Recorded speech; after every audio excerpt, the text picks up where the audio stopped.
Trying to design your first scrapbook layout can be kind of intimidating. What do you do? Where does the picture go? What else do I need on my page?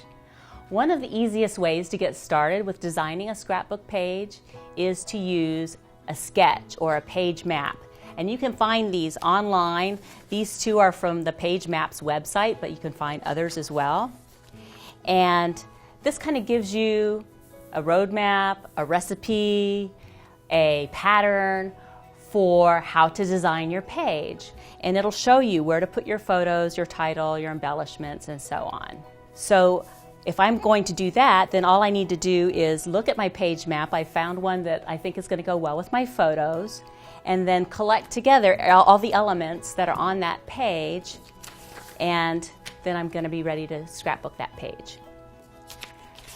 Once you've done a few of those, then you start to get a feel for the design of a scrapbook page. And there are a few rules that help to create a pleasing scrapbook page.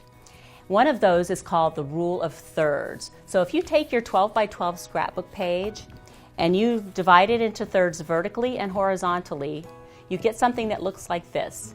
And when you look at where those lines intersect, that is where you want to place your focal point in order to make it really interesting. So I can place my focal photo here, I can place it here, I can place it here, and then add my other page elements around it.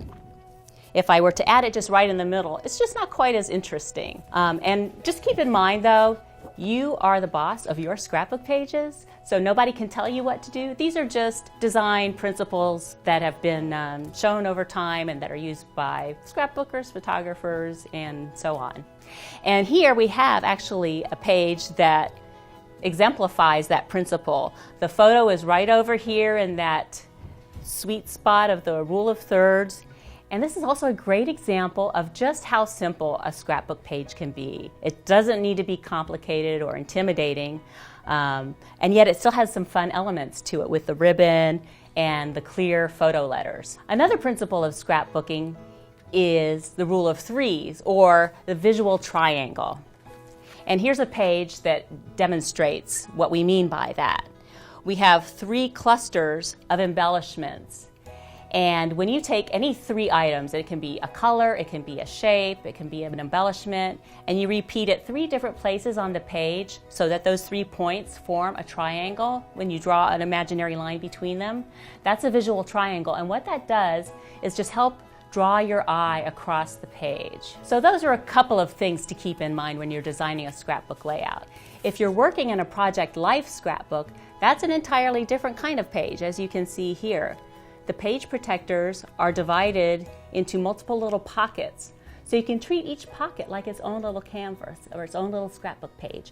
You could have an entire photo take up a pocket. You can have a photo with a label or an embellishment on top of it.